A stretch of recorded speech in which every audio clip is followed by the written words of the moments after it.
Hello दोस्तों, कैसे हैं आप लोग। आपका स्वागत है बी टेक्निकल विद सैंडी के इस नए एपिसोड में। आपका आई होप आपका संडे अच्छा रहा होगा। सॉरी, आज मैं बहुत लेट हो गया वीडियो बनाने के लिए। शाम को कुछ काम था इसलिए बना नहीं पाया। तो मैंने एक वीडियो प्लान की हुई थी, तो मैंने सोचा क्यों ना अब उसको बनाया जाए अगर लाइटनिंग ठीक रहे।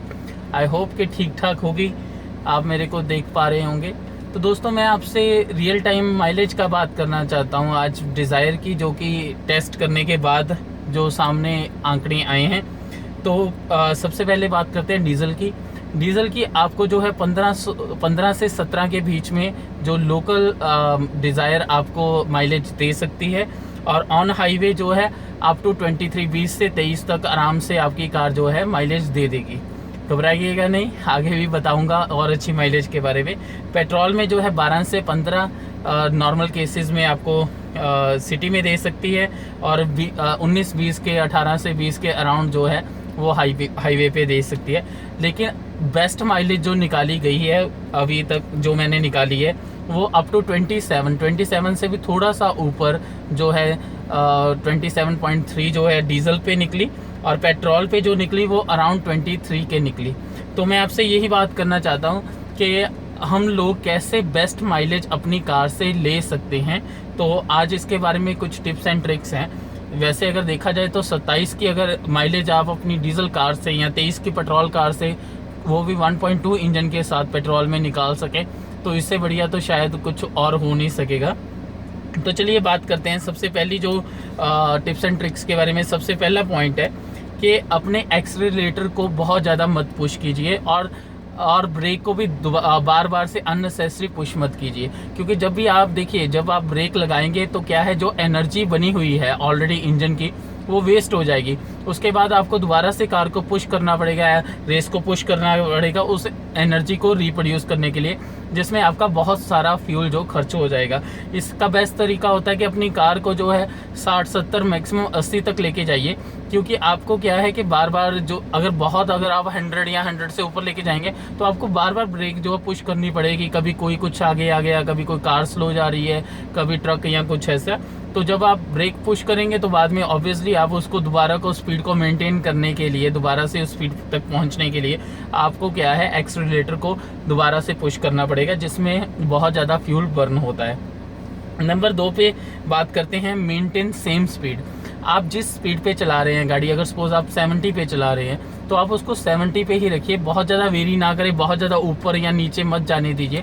क्योंकि ये जो आपका इंजन होता है, ये इस तरह से ट्यून किया होता है कि जब ये एक स्पीड पे चलता है तो बहुत ही कम फ्यूल ये जो है कंज्यूम करना शुरू करता है उस स्पीड को मेंटेन करने के लिए। अगर स्पीड वेरी करती है तो इसको बहुत ज़्यादा फ्यूल चाहिए उसको, जो स्पीड को वेरी ऊपर नीचे करने के लिए। तो अगर आप 70 पे चला रहे हैं, कोशिश कीजिए 70 के अराउंड ही रहे, तो आपका जो इंजन है ऑटोमेटिक ही क्या है, बहुत कम फ्यूल जो है वो कंज्यूम करना शुरू करेगा। थोड़े से फ्यूल में अपनी वो स्पीड को मेंटेन करना शुरू करेगा। इसके बाद आगे वाली बात है जो कि क्लच को ज़्यादा पुश मत कीजिए। अवॉइड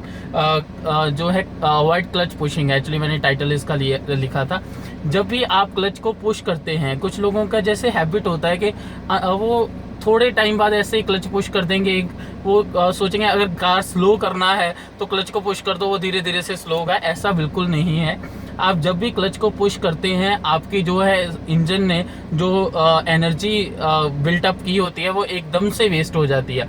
जब आप क्लच को छोड़ते हैं तो दोबारा से वही एनर्जी आपके इंजन को बिल्ड करनी पड़ती है। जैसे कि मैंने ब्रेक के बारे में बोला, तो क्लच में तो बिल्कुल ही एनर्जी जो खत्म हो जाती है। ब्रेक में तो फिर भी थोड़ी रहती है। अगर आपकी 70 पे कार है, आप उसको 40-50 पे ले आते हैं तो स्टिल वहाँ पे थोड़ी एनर्जी रहेगी। लेकिन क्लच पुश करने के बाद अगर आपका इंजन 2000 आरपीएम पे है, वो 700, 800, 900 आरपीएम पे आ जाएगा अपने आप। ठीक है, तो वो क्या है, बिल्कुल ही एनर्जी को वेस्ट कर देगा। क्लच को अवॉइड कीजिए। ज़रूरत है जब गियर चेंज करना है तभी पुश कीजिए, और बार बार गियर चेंजिंग भी जो है अवॉइड कीजिए। कैसे होता है, जैसे मैंने नॉर्मली देखा है कि हम लोग जा रहे हैं, अगर हमें दिखाई दे रहा है कि सामने 100 मीटर पे एक टर्न है, तो अगर आपकी कार सेकंड गियर में है आप उस 100 200 300 मीटर के लिए गियर को थर्ड मत कीजिए। आपको पता है कि अभी आगे जाके आपको सेकंड गियर करना पड़ेगा, यहाँ सामने ट्रैफिक लाइट आ रही है, आपको पता है कि कार रोकनी पड़ सकती है, तो आप थर्ड गियर करेंगे, थोड़ी स्पीड बिल्ट अप करेंगे, उसके बाद फिर उसको स्लो करेंगे और फिर क्या है कार को रोक देंगे।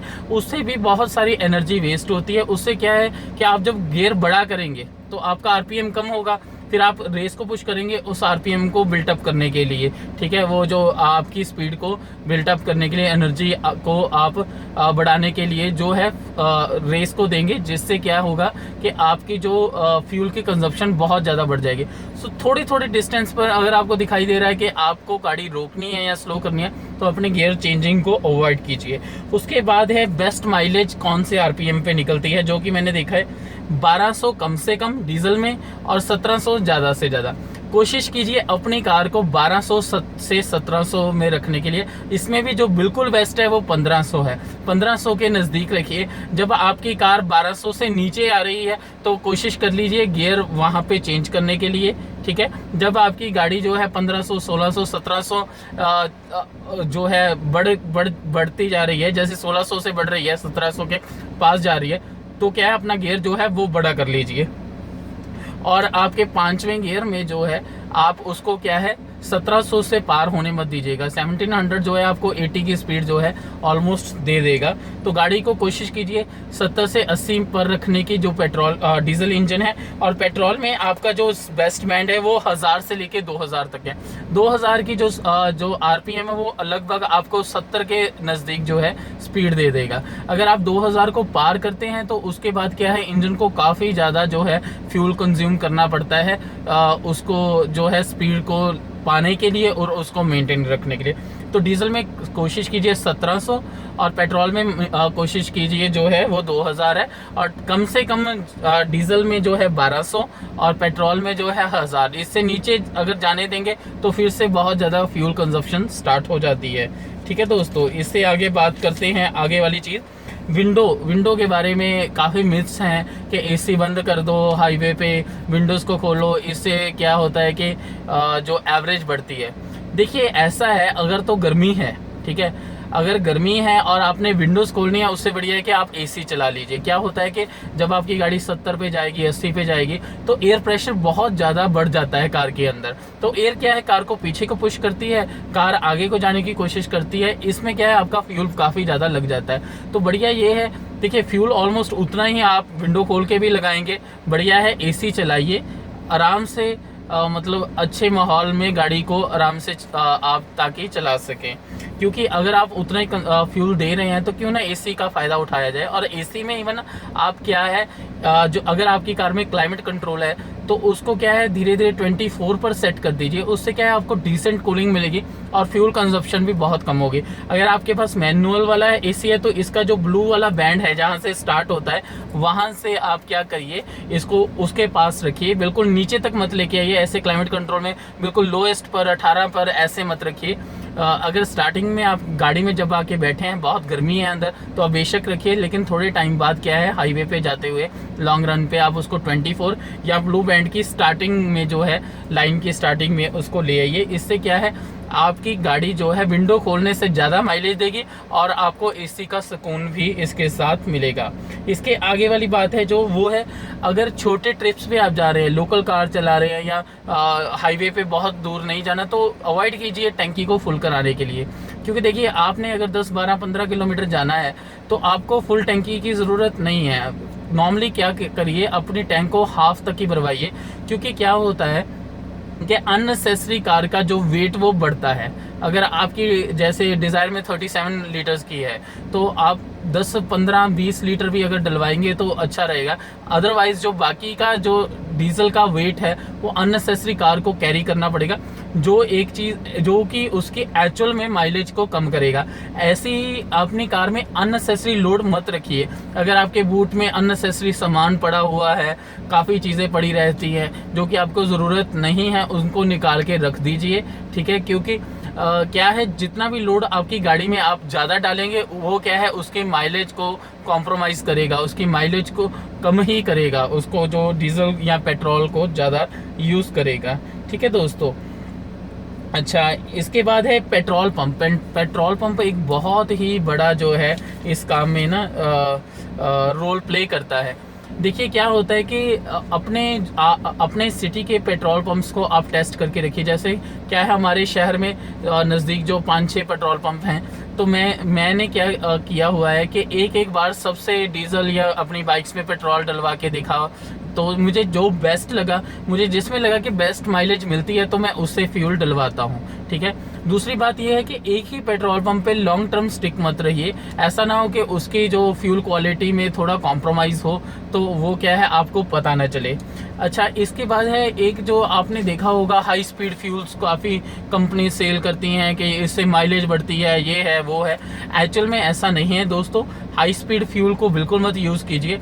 उसमें होता क्या है, उसमें क्या होता है, थोड़ी सी मात्रा डिटर्जेंट की होती है, जो कि क्या है आपके इंजन को, वो बोलते हैं कि इंजन को साफ करेगा। ठीक है। जिसमें क्या होता है, जो आपके फ्यूल इंजेक्टर्स हैं उनको साफ करने के लिए वो डिटर्जेंट डाला होता है। उसमें ऐसा कुछ नहीं होता कि उससे आपकी गाड़ी की पिकअप बढ़ती है, माइलेज बढ़ती है, इवन माइलेज कम होती है। क्योंकि एक्चुअल में जब आप 1 लीटर फ्यूल डलवाते हैं, तो सरकारी आंकड़ों के हिसाब से 990 मिलीलीटर कम से कम होना चाहिए। आई गेस 990 या 995 और 990 कुछ ऐसा है।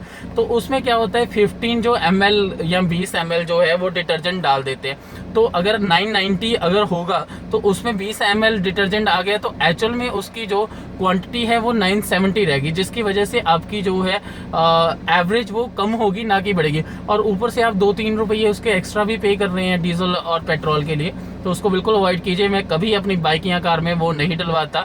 और उसका एक और ड्रॉबैक है, देखिए फ्यूल जो है वो बर्न होता है। ठीक है। जैसे पेट्रोल है वो बर्न होता है, डीजल बर्न होता है, और बर्निंग के बाद वो जो उसका वेस्ट है वो धुएं में निकल जाता है, कुछ भी नहीं रहता, कार्बन नहीं रहता।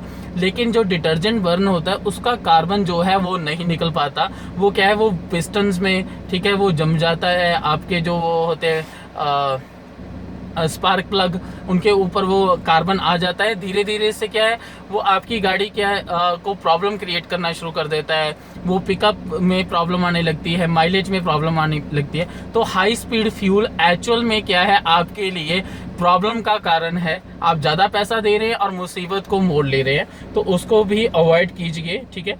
उसके अलावा जो लास्ट पॉइंट है सर्विस के बारे में है। अपनी कार की सर्विस ऑन टाइम करवाइए उसकी, ताकि ट्यूनिंग ऑन टाइम हो सके। ठीक है। अगर कार में कोई प्रॉब्लम लगती है, कार मिसिंग करती है, जैसे रेस उठाते हुए थोड़ा रुके, ठीक है, मिसिंग करे, तो उसको चेक करवाइए। आपको इंजन में कुछ आवाज़ आ रही है, इंजन ज़्यादा धुआं कर रहा है, कुछ भी ऐसा प्रॉब्लम लग रहा है, तो वो क्या है, कहीं ना कहीं आपकी माइलेज से कॉम्प्रोमाइज़ करेगा ही करेगा। तो आप क्या है, अपने इंजन को बेस्ट कंडीशन में रखिए। और बेस्ट कंडीशन में रखने का फ़ायदा ये भी है कि आपको ऑन हाईवे कहीं जाते हुए प्रॉब्लम नहीं आएगी। ठीक है दोस्तों, मुझे लगता है आपको ये सारी चीज़ें समझ आ गई होंगी। अगर आप इन चीज़ों को अपनी लाइफ में लेके आते हैं, अपनी ड्राइविंग में लेके आते हैं, तो पहली बात तो है आपकी ड्राइविंग काफ़ी सेफ हो जाएगी, क्योंकि आप कारों को बहुत ज़्यादा पुश नहीं करेंगे, एकदम से भगाएंगे नहीं, एकदम से ब्रेक नहीं उसके लगाएंगे। तो उससे क्या है, आपकी ड्राइविंग जो है काफ़ी ज़्यादा जो है सेफ हो जाएगी। दूसरा इसमें फ़ायदा क्या है, मैं किसी टाइम पे खुद बहुत कार भगाता था, बहुत ज़्यादा कार भगाता था।